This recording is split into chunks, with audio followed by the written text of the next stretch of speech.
Anda kembali menyaksikan EBC News Now, kali ini bersama saya Agung Hardiansyah. Pemirsa, Lembaga Perlindungan Saksi dan Korban menyatakan Barada Eliezer memenuhi syarat sebagai justice kolaborator dalam kasus pembunuhan Brigadir Joshua. LPSK mengaku akan memberikan perlindungan penuh kepada Barada E. Barada E memenuhi syarat sebagai justice kolaborator di kasus pembunuhan Brigadir Joshua. Ketua LPSK Hasto Atmojo Suroyo menyatakan Barada E bukan pelaku utama dalam kasus tersebut. Terkait hal tersebut, LPSK mengaku akan memberikan perlindungan penuh untuk Barada Eliezer.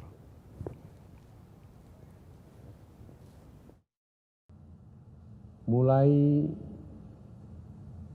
2 hari yang lalu, LPSK sudah menetapkan bahwa permohonan baik dimulai oleh pengacaranya maupun setelah kemudian tim LPSK bertemu dengan Barada E ini di tahanan Bareskrim.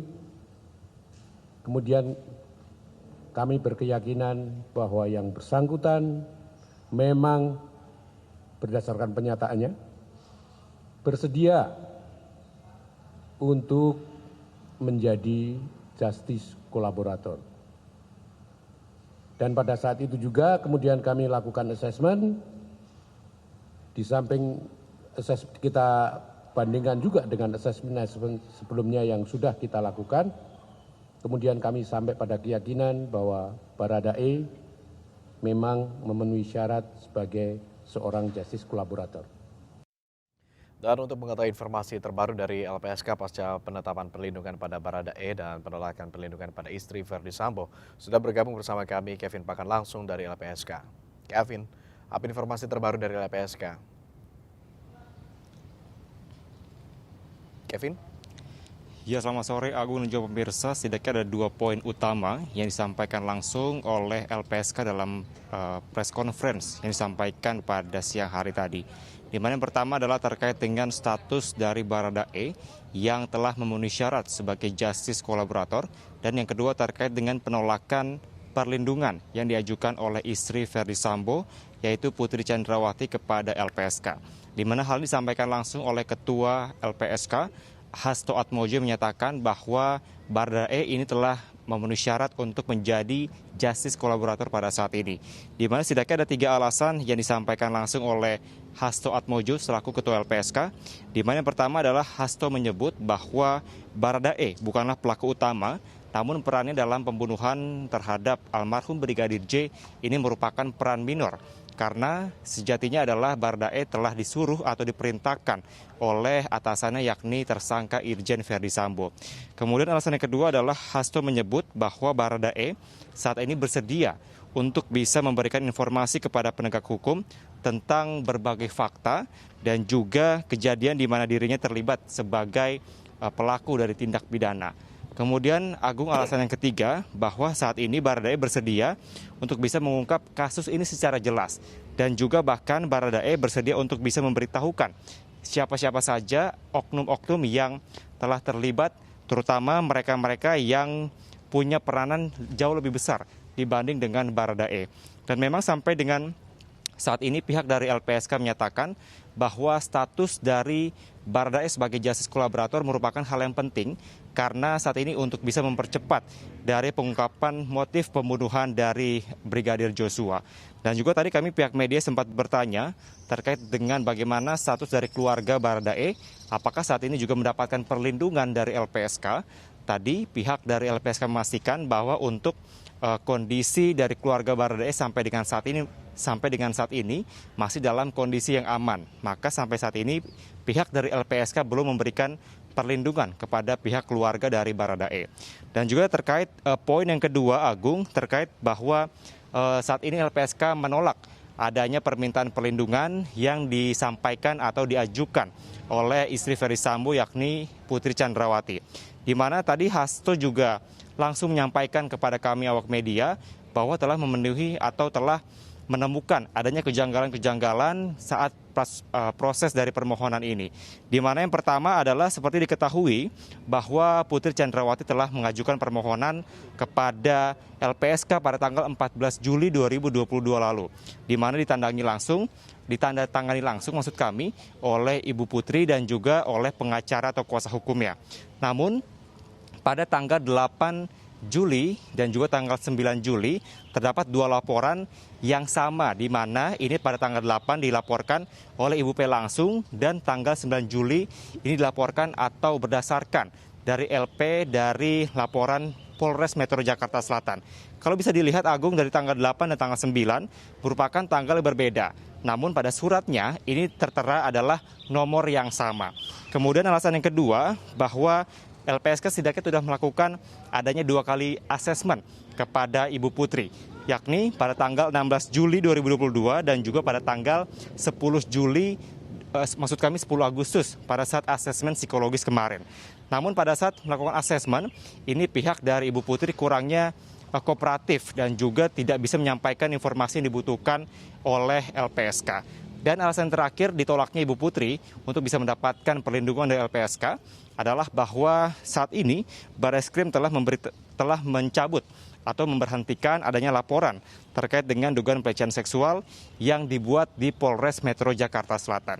Tentu sampai dengan saat ini pihak dari LPSK masih akan terus melakukan pemeriksaan lebih lanjut karena terkait dengan status dari Baradae yang saat ini sudah menjadi justice kolaborator. Tentunya diharapkan dengan adanya status Baradae saat ini bisa mempercepat pengungkapan motif dari penembakan Brigadir J ini.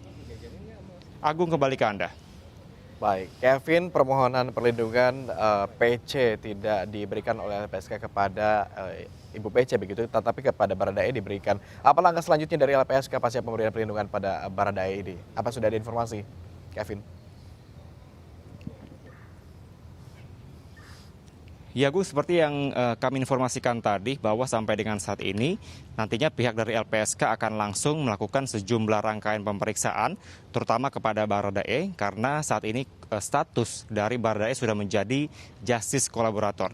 Seperti disampaikan tadi juga bahwa nantinya Baradae akan bisa mengungkapkan secara lugas, secara tegas begitu kira-kira siapa-siapa saja oknum ataupun orang-orang yang juga turut terlibat, di mana diketahui peranannya jauh lebih besar, jauh lebih tinggi begitu dari posisinya dari Baradae, karena ini merupakan suatu hal yang penting karena mengingat pada saat ini Baradae pun juga merupakan ajudan atau bawahan dari Verdi Sambo. Namun sampai dengan saat ini kami juga masih menunggu, Agung, apakah nanti hasilnya akan segera disampaikan oleh pihak-pihak rekan media atau seperti apa. Namun demikian, namun yang pasti satu hal bahwa pengungkapan status, maksud kami kasus dari Brigadir J ini agar bisa segera selesai, segera juga dapat diungkap karena sampai dengan saat ini publik masih bertanya kira-kira seperti apa motif penembakan terhadap Brigadir J. Baik, Kevin, bahkan kami juga sama-sama menantikan bagaimana kelanjutan dari kasus yang melibatkan FS ini. Terima kasih, Kevin Pakan melaporkan langsung dari kantor LPSK. Selamat kembali bertugas, Kevin. Kita ke informasi berikutnya, pemirsa. Kasus pembunuhan yang menjerat Verdi Sambo sempat dihalang-halangi oleh tangan kanan pemegang kekuasaan. Bahkan banyaknya polisi yang terlibat seolah menegaskan bahwa ada mafia di tubuh kepolisian.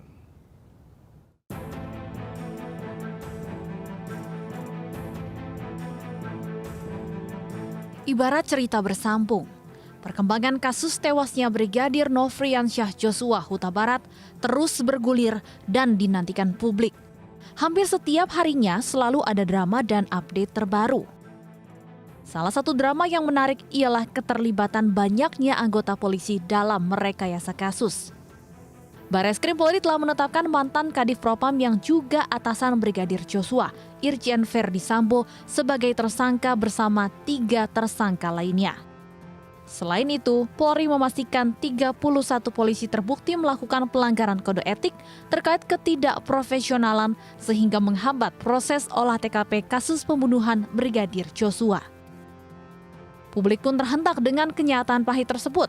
Bahkan Ketua Indonesia Police Watch menegaskan bahwa Verdi Sambo adalah geng mafia di kepolisian.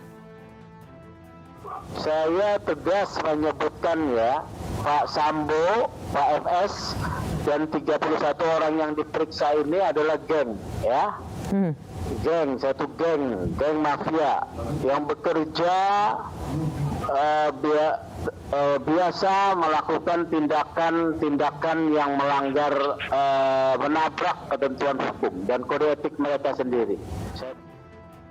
Selain dari internal kepolisian, kasus yang menjerat Verdi Sambo juga ditengarai disusupi intervensi oleh oknum-oknum pemerintahan yang bekerja secara sistematis. Sugeng bahkan mengakui bahwa dirinya sempat akan dipengaruhi oleh anggota DPR RI.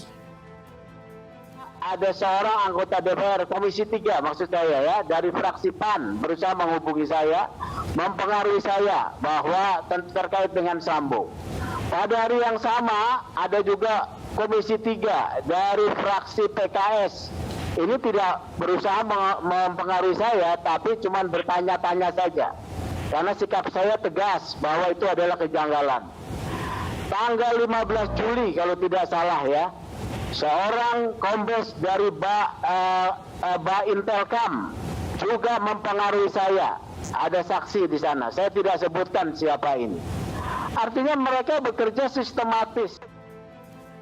Pernyataan Ketua IPW tersebut seolah menegaskan bahwa kasus pembunuhan yang menjerat Verdi Sambo sempat dihalangi oleh tangan-tangan pemegang kekuasaan. Kini publik berharap drama pembunuhan dapat dibuka dengan terang benderang. Menjadi pekerjaan rumah yang berat bagi Kapolri Jenderal Listio Sigit Prabowo untuk menindak oknum polisi yang terlibat serta dapat bersih-bersih institusi demi menjaga marwah kepolisian.